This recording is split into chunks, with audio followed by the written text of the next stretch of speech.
once again for the renegade master. Back once again for the renegade master. Back once again for the renegade master. Back once again for the renegade master. Back once again for the renegade master.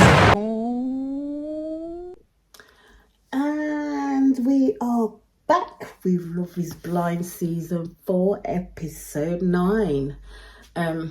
But first, let's take a moment because there will be a lot to get through. And you know the main supplement of what we're going to talk about, which is first splashed in our face on Episode 9, is Jackie and Marshall. If we have to recap in terms of Jackie and Marshall, we know that Marshall moved out for a couple of days because of a situation that happened between him and Jackie, with her saying she wants him to boss up and be aggressive. He said that called into question his manhood, so he left for a couple of days. They did go back. They did have a bit of an argument. As we saw, Jackie was packing up and everything like that. She apologised to him, then move on to Chelsea's birthday party. You know, Josh turned up and all of that whole rigmarole, which I do talk about in my previous video. So we were all caught up with that bit now. So it's the end of the party. Jackie and Marshall have gone home. Marshall in the excerpt is saying how he wants to work things out with Jackie. He needs to know what it is that she wants. He talks about how they're designed for each other and that he really, really loves Jackie and wants to make it work. And I'm sitting there thinking, what planet are you on, Marshall? This girl is showing you time and time again. She ain't feeling you like that. She ain't feeling you like that. And she is starting to make you look like a little bit of a fool. And she's gonna mess with your head time and time again. You really need to get to that point where it's like, that's it, we're done, we're finished. It can't go on no more, because she's showing you in her actions that she don't want you. She does not want you. And you're hanging on like a fucking limpet up a motherfucking tree. It's time to let go, Marshall. It's time. It really is time. So they get back in after the party. You can tell it's awkward between them, kind of silent. Jackie's already saying that she's tired. But then Marshall's like, straight off the bat, I need to know what you need from me. Jackie's straight away, don't want to talk about it. Like, oh no, don't want to talk about it, Marshall. Wants to go to bed. It's midnight. She's tired. She doesn't want to talk about it. She doesn't want to get through that. She'd rather talk about it in the morning, but Marshall's not feeling that. Marshall's amped at the end of the day and actually wanting to know how they can discuss this, get it out in the open and move forward. If they can move forward. At first, he does give in, as usual, saying okay.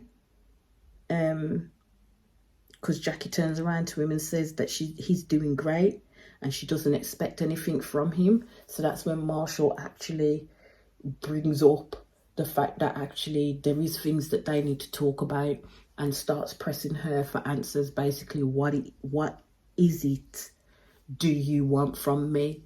Straight down the line, what is it do you want from me? Because Jackie always seems to think that she can apologise and then they can pick up where they left off.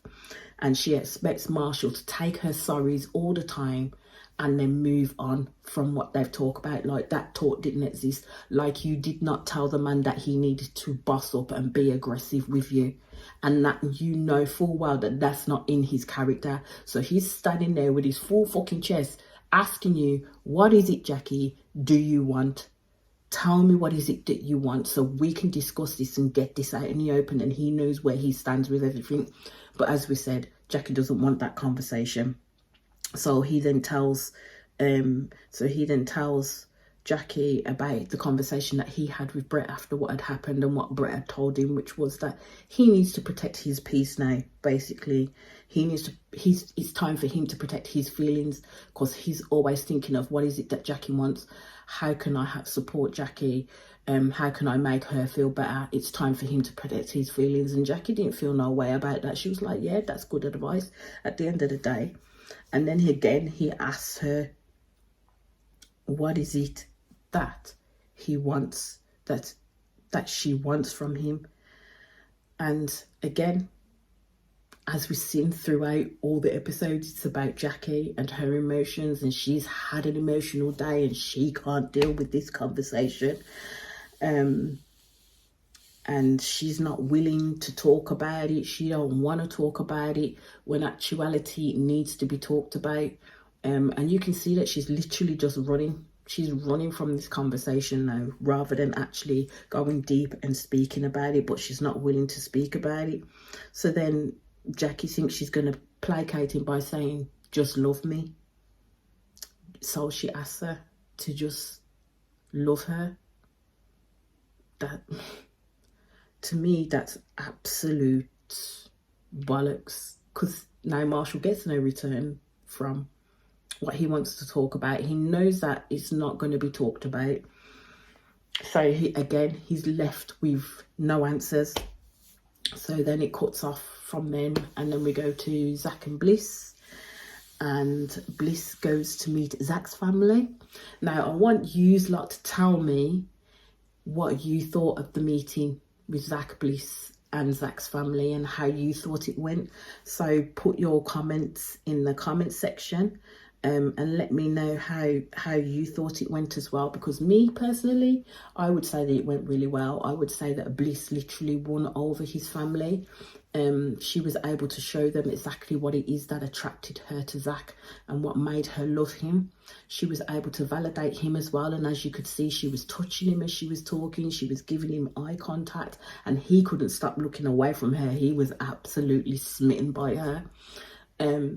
I will say that I do hope it works out between them. I do know that Bliss is still struggling with the fact that, you know, he had this great love for her, said all these things to her, but then didn't pick her. So she's still struggling with that aspect. And I think Zach is trying to show her in his actions that it is you. You are the one, and I am sorry. Even though he's not actually said the words, I'm sorry, to her, like properly said it. But he's tried to show her in his actions. And yeah, she completely wins his family over, and they really, really, really, really do like her, which is what I'm happy for. And then we move on from them too. As I said, it's just literally, I'm just doing a whole episode talking about the couples. If you'd like it in a different format, then leave your comment, leave your thoughts in the comment section.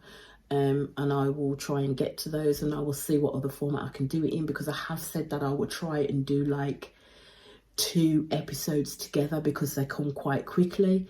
But I think my comfortability is doing 1 episode at a time, because there is so much to talk about in each and every one of the episodes. So that's why I've just done it 1 episode at a time, and I'll talk about like couple on couple and stuff like that, rather than just going straight through the room. So then it, as I said, so then it moves to Chelsea and Kwame, and they're out shopping with each other. And I will have to say this, that since the last episodes, I've been noticing that Kwame is always looking uninterested in terms of what Chelsea has to say. When she's talking, it's kind of like, yeah, It's very lackluster to me. And it's giving, I am not going to be saying yes at that altar when the question comes.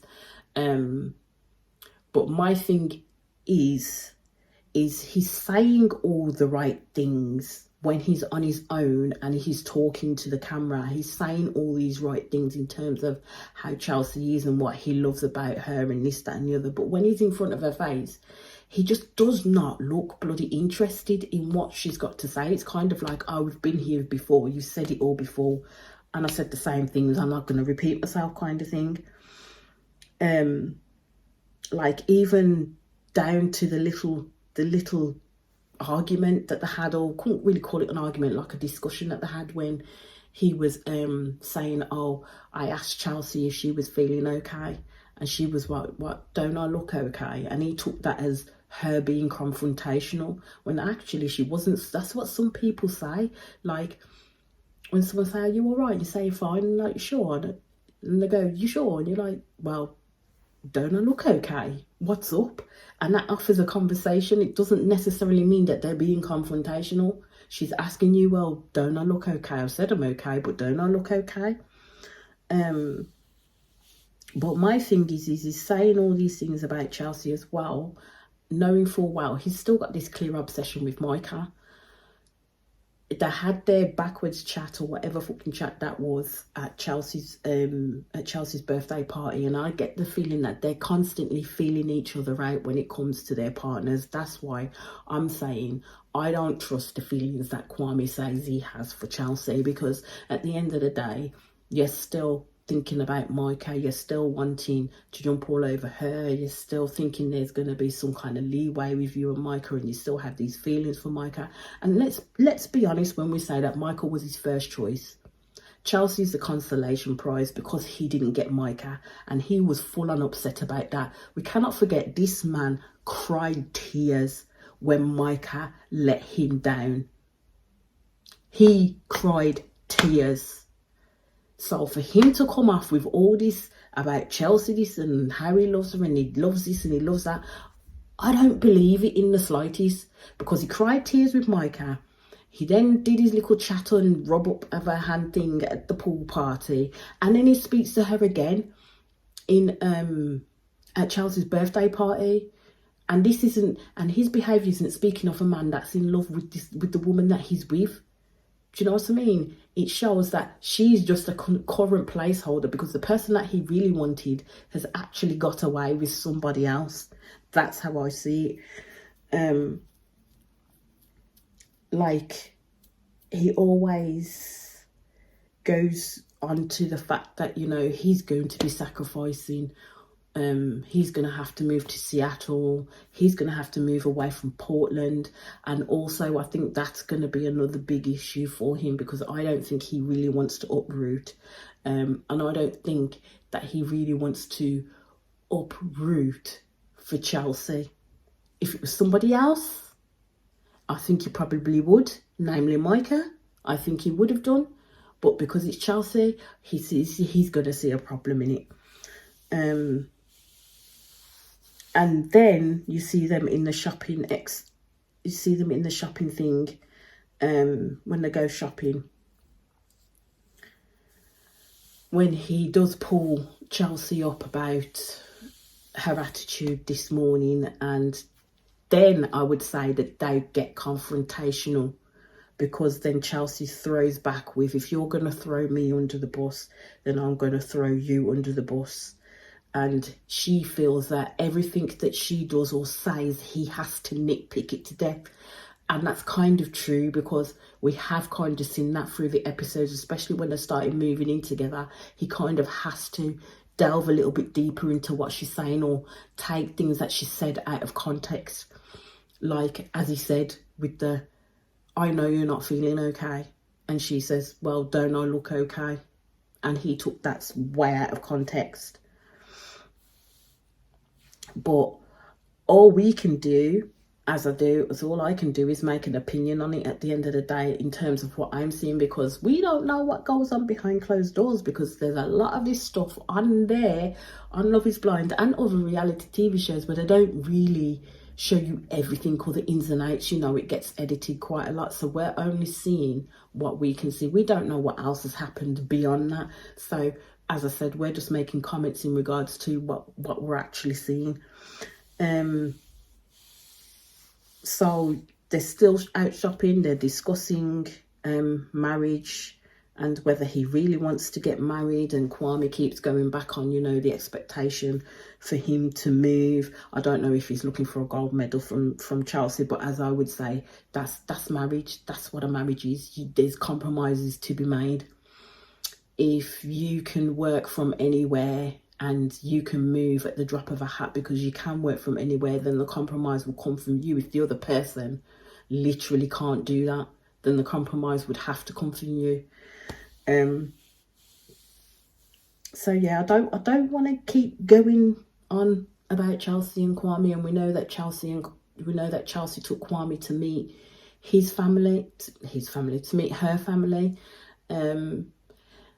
And I would say that it was a little bit awkward meeting her family, because straight off the bat, she just went into a whole monologue of what it is that she loves about him, and how they're getting on and his many attributes and talents and this, that and the other, and kind of like she needs to make that impression on her family that this is the person that she wants to marry, and she wants them to be in agreement with her. So it was kind of like she literally was selling him to them. That's how I felt. And then when Kwame had the discussion with Chelsea's mum, I felt it was kind of awkward. That was a little bit awkward as well, where Kwame was just constantly all smiles. And I know sometimes when you get into an awkward situation or you're not quite comfortable in this situation, all you do is smile. You just smile, or you paint on this false smile, and you're kind of listening to what they're saying, but not fully listening to what they're saying, and you're just like, yeah, you're just kind of agreeing along. So we didn't get much to see much of the dynamic there, but to me, that family meeting was quite awkward. It wasn't a great family meeting, not the way that we're seeing Bliss and Zach's went and other people's go. Theirs was just kind of stayed, to be honest. Then we moved to Brett and Tiffany meeting Brett's friends. And I would say that went really, really, really, really well, to be fair. That went really well. They were able to show the essence of who they were to the people that they care about outside of this experiment. You know, when they asked Brett about marriage and why he wants to get married now, and Brett was able to eloquently tell them, and Tiffany was able to say what she likes about Brett and what he brings to her and how he makes her feel, and the fact that she opens up to his friends and were open and honest, and I see them as a totally mature couple, and I really, really, really want this win for them. I really want them to get married. I really want them to say yes to each other, because they build each other up in different ways. They really do.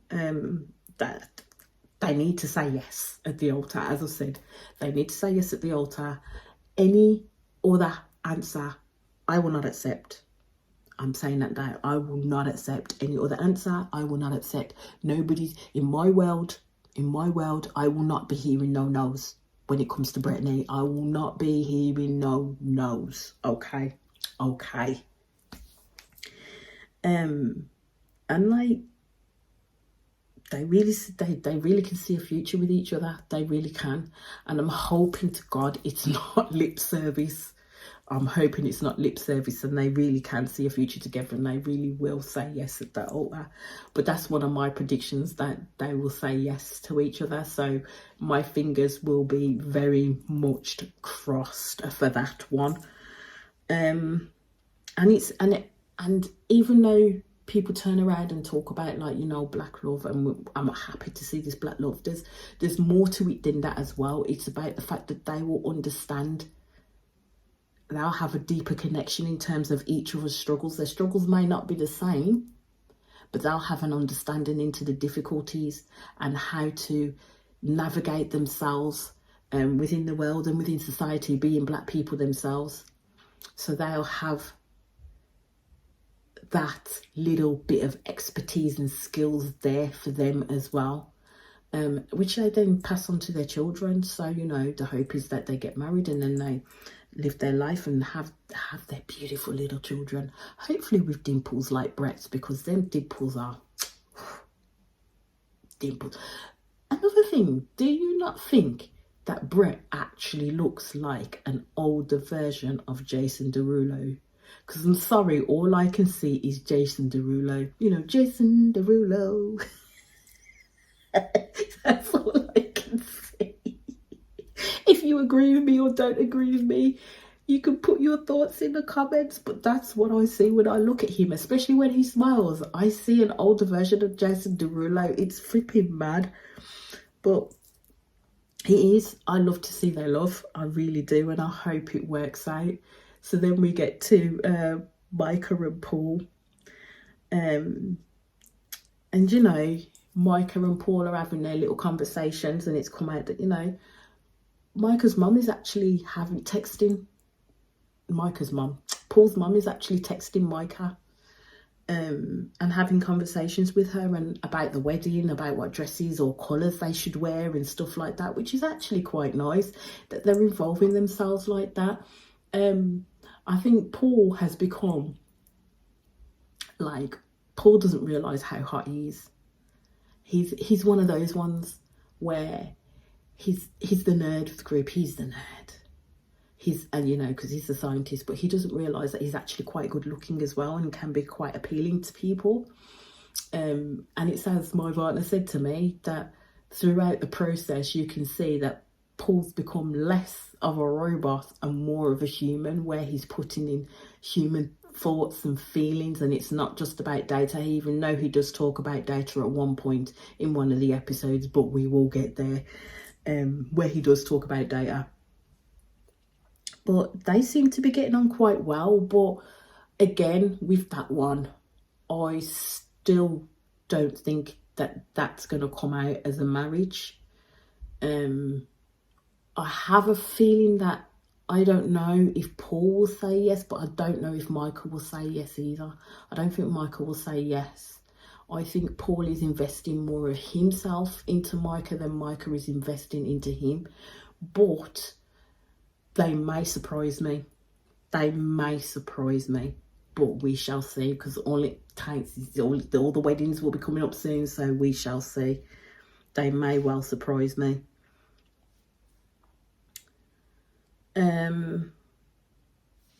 I think the difficulty that they will have is in terms of location, because Paul doesn't necessarily want to move, and Micah's got her life, as she said, in Scottsdale, and they talked about how that would work, and with first Micah saying that she doesn't know if all her stuff will fit, and Paul then saying that, you know, bring your essentials. And I'm thinking, this is a bloody marriage.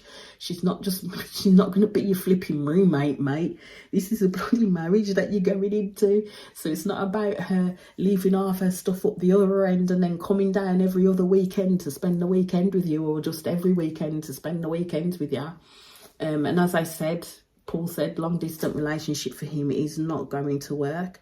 In terms of Paul moving to Scottsdale, he doesn't really necessarily want to move there, but said that he could keep kind of that option open. And I think he says that it depends on how his job is, but he could probably be convinced to move there. So in essence, he is saying that it's not off the table, doesn't necessarily want to do it, but it's not off the table. But I think that's where their sticking point is going to come as well, is in terms of compromise and in terms of who's going to live where.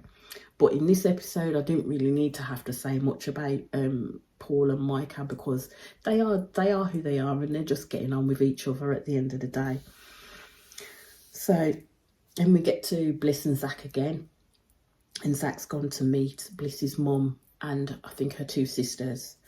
And I want you to let me know again, from your perspective, how you think that meeting went with each of them. Because at first, I have to say, I didn't think that Zach was going to say anything at all about, in terms of how he met, how they got to be where they were when they were telling the story. Because I was sitting there and listening, I was like, okay, but are you going to tell them? Are you going to tell them that you actually picked somebody else first? Are you going to tell them the truth? And he did. In actuality, he actually did. He did. It was Bliss who was like, why are you going to tell them that for? It was Bliss who was quite uncomfortable with that part of the conversation. But I'm kind of like, well, you got to start as you mean to go on at the end of the day. And Zach was being open and honest about how you've met. So Bliss would have had to have known that that part of the conversation would have had to come up at some point. So it's better they heard it from Zach and yourselves, rather than actually sitting back and having to watch the show and see it all play out on the screen, because that would not have been nice, and it wouldn't have put Zach in a good light with them at all, especially if you did get married afterwards and said, yeah, do you know what I mean? And then it comes to the reunion and then parents realise, oh my God, is that what happened? At least Zach told them. So I was happy for that.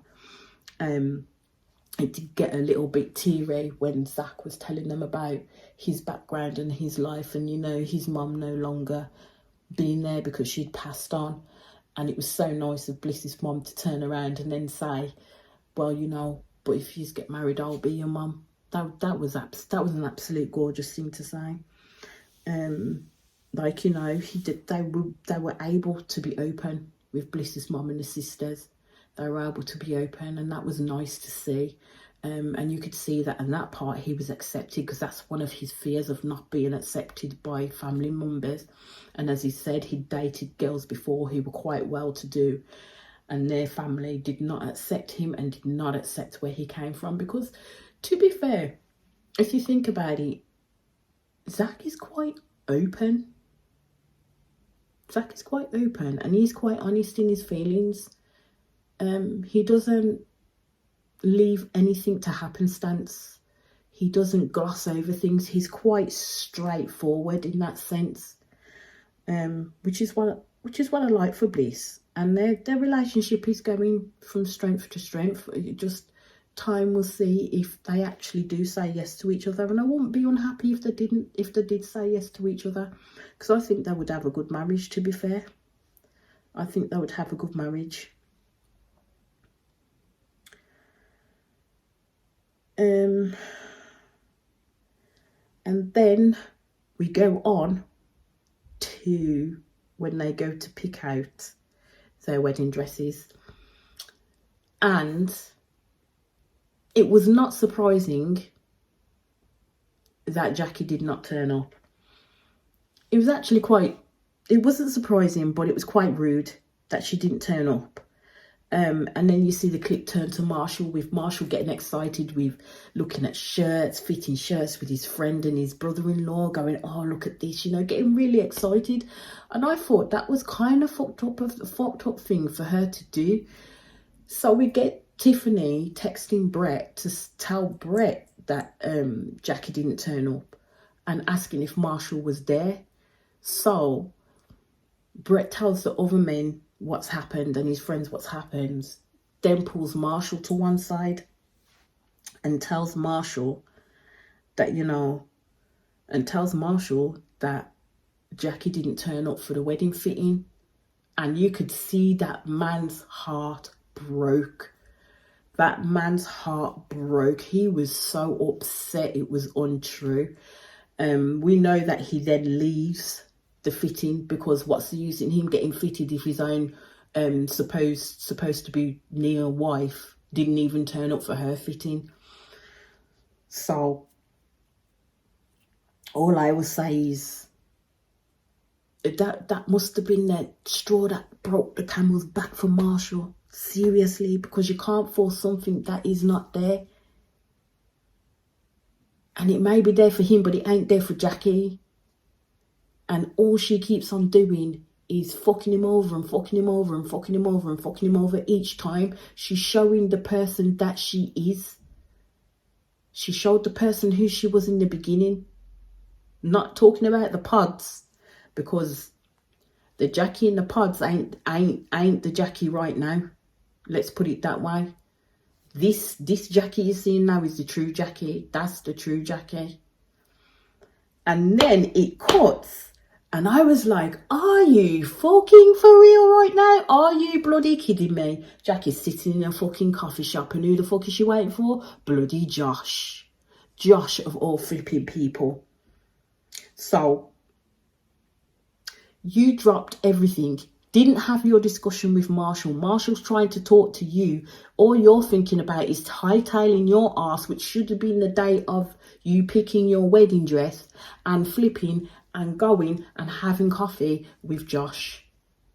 Having coffee with fucking Josh. You know what my face did? My face just went.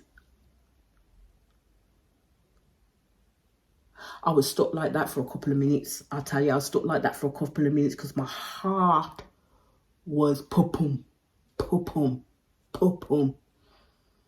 So I was like, the fuck are you playing at, love? Like, for real, what the fuck are you playing at? Nah, man. Nah, man. She knew she was going to do that shit. She didn't want Marshall. She didn't want Marshall. She didn't want him. She didn't want him. She didn't want him. I told you, she just kept on showing her ass time and time again because she didn't know how to handle a man like Marshall, because she's so used to that toxic love, that toxic relationship. And Marshall's not the type of man to give her that. And that's why I'm telling you, this woman seriously needs to work through her issues to get to a point of loving herself enough to accept someone like Marshall, because that's the problem with her. She doesn't love herself enough to accept someone like Marshall, because she more than likely thinks in her brain she don't deserve it. I don't know who did a motherfucking number on her. But I'm telling you, the decisions that she is making and has made ain't gonna net her any happy endings. Let's just put it that way. So that's it for episode 9. I will be back with the other episodes very, very soon. So please, if you like my content, please hit that subscribe button. I would be very, very grateful, bearing in mind this is a new channel, so, you know, and hopefully be watching my videos. And also, if, as I keep saying, stressing, if you've got any comments that you'd like to make, please make your thoughts known. Any comments at all, I welcome them at the end of the day. But that's me signing off again for this episode, and I shall be back. Blessings be.